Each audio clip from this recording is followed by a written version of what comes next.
He threw his wife and newborn baby into a snowstorm with nothing, not knowing she had just become one of the most powerful women in the world. Welcome to Reality Untold Stories. While you are here, please hit the subscribe button and comment your view on the story and where you watching from. Section 1. The night everything broke. The night it all fell apart was one of the coldest nights of the year. Not just the kind of cold that bites your skin, but the kind that seeps into your bones and stays there. The kind that makes you question whether the world has any kindness left in it at all. Ethan Brooks stood in the doorway of the small family house in a quiet town outside Portland, Oregon. His arms were folded tightly across his chest, not because he was cold, but because he didn't want to feel anything. In front of him stood his wife of 7 years, Lily Brooks, struggling to hold their 3-week-old baby girl as snow whipped violently through the air. Lily's body trembled, partly from the freezing wind, partly from shock. She was still healing from childbirth. Still exhausted, still trying to understand how her life had collapsed in a single morning. Ethan watched her without sympathy. Earlier that day, before sunrise, he had emptied their joint savings account. Every dollar they had set aside for emergencies, for their daughter's future, for the life they promised to build together, gone. The money now sat safely in an account with only his name on it, already planned for something new. Something exciting. His wedding to Brooke. Brooke was the woman standing just behind him now, warm inside the house, wrapped in a robe that used to belong to Lily. She had laughed moments earlier. She had leaned forward and spat directly into Lily's face. Worthless, Brooke had sneered. You're nothing but dead weight. And Ethan had laughed. That sound, the laugh of the man she loved while another woman humiliated her, would live inside Lily forever. Lily pulled her coat tighter around her baby, Ava, trying desperately to shield her tiny body from the storm. The coat was old, thin. It barely did anything against the December wind that cut through the street like knives. What Ethan didn't know, what no one knew yet, was that sitting unopened on the kitchen counter behind him was a single envelope. A letter from a law office. A letter that had arrived that very morning. A letter that would change everything. But Lily never got the chance to open it. The door slammed shut behind her with a final, echoing thud. She stood there for a moment, stunned, snow collecting in her hair, Ava beginning to cry softly against her chest. Lily adjusted the blanket with shaking fingers, whispering apologies she didn't even know how to explain. Just weeks earlier, this house had been her safe place. She remembered the day they bought it. Ethan had lifted her into his arms and carried her over the threshold, laughing like they were invincible. She had believed him then, believed in forever. Back then, she had been slimmer, happier. Before grief and stress and emotional eating added weight to her body. Before pregnancy changed her shape. Before Ethan began to look at her with quiet disgust. Before Brooke. The snow fell harder. Lily's mind replayed the morning again, and again like a cruel loop she couldn't escape. Ethan had come downstairs holding divorce papers. No warning. No conversation. Just papers dropped beside her breakfast bowl while Ava cried nearby. Before Lily could speak, Brooke had walked down the stairs wearing Ethan's shirt. Smiling. Comfortable. At home. That was when Lily knew. When she tried to ask why, when she begged him to slow down, Brooke had stepped forward and spit on her. And Ethan laughed. Then came the final blow. The account's empty, he told her casually. I transferred everything this morning. Lily remembered checking her phone, seeing the zero balance, feeling her stomach collapse. $15,000. Gone. Money meant for diapers. Formula. Doctor visits. When Lily begged him to leave something for the baby, Brooke laughed. Cry to your mommy, she said. But Lily's mother had died years earlier. Her father, even earlier than that. Her grandmother, the woman who raised her, had passed away 6 months ago. Lily was alone. Ethan gave her 30 minutes to pack. 30 minutes to grab clothes. Essentials.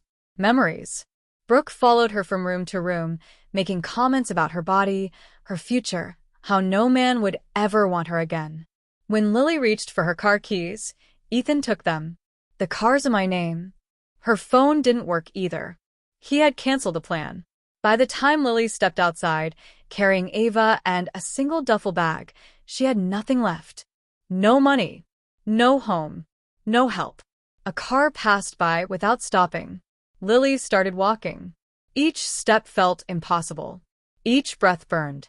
She thought of her grandmother, Evelyn Hart, the woman who raised her after her parents died. A woman who once lived a very different life. A woman who used to tell Lily, "We don't break. We bend. And then we rise." Lily didn't know how she would survive the night. But she knew one thing. She had to. For Ava. And somewhere behind her, untouched and unopened, sat a letter that would turn the world upside down. Lily walked for nearly an hour before her legs began to shake so badly she had to stop.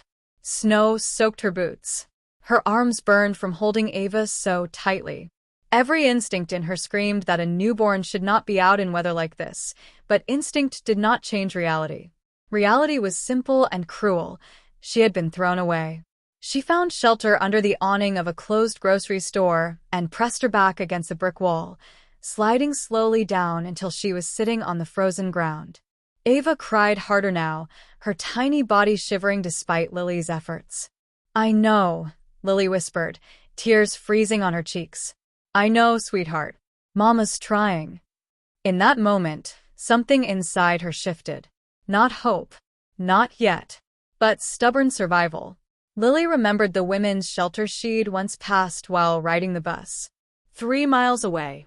It felt impossible, but impossible was the only option she had left. When she finally reached it, hours later, her body barely registered the warmth.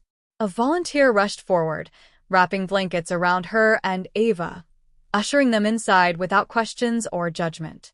That night, Lily slept sitting upright in a donated chair, Ava tucked against her chest. It wasn't comfortable. It wasn't safe in the way a home should be. But it was shelter. The next morning, with borrowed clothes and a hot cup of tea shaking in her hands, Lily finally borrowed a phone. She called the number on the envelope she'd memorized from the corner of her mind. The lawyer answered calmly. And everything changed. The letter wasn't a suggestion. It wasn't a maybe. It was certainty. Her grandmother, Evelyn Hart, had built something extraordinary after walking away from public life decades earlier. Not factories or oil or tech, but clean power. Wind farms. Solar grids. Sustainable infrastructure quietly powering cities across the country. The company was private, carefully protected, and worth billions. Evelyn had waited. She had placed conditions. She wanted to know her granddaughter would understand responsibility, family, resilience. The morning Lily was thrown into the snow was the morning those conditions were fulfilled. Lily didn't scream. She didn't laugh. She held Ava closer and closed her eyes. And for the first time since that door slammed shut behind her, she breathed. The world didn't change overnight. Money doesn't heal trauma, but it does remove fear. Lily spent 6 quiet weeks rebuilding. She stayed out of sight, out of reach. She worked with doctors, nutritionists, therapists, not to become someone new, but to return to herself. The weight came off slowly, naturally. Strength returned. Confidence followed. Not from mirrors, but from peace. She learned the business her grandmother left behind, sat through meetings, asked questions, listened. Power, she learned, was quiet. Power didn't scream. It waited. When Ethan's wedding invitation arrived, Lily smiled. Not because it hurt, but because timing mattered. She replied with 3 words. "I'll be there." The ballroom glittered with excess. Crystal lights. White flowers. Expensive lies. Ethan stood at the altar smiling, unaware his life was seconds away from collapse. When Lily entered, silence fell. She did not rush. She did not apologize. She walked with the calm certainty of someone who no longer needed approval. The lawyer beside her spoke. Numbers were said out loud. Jobs vanished. Contracts dissolved. Truths surfaced. Brooke cried. Ethan broke. And Lily simply stood. She didn't shout. She didn't insult. She told the truth. And then she left.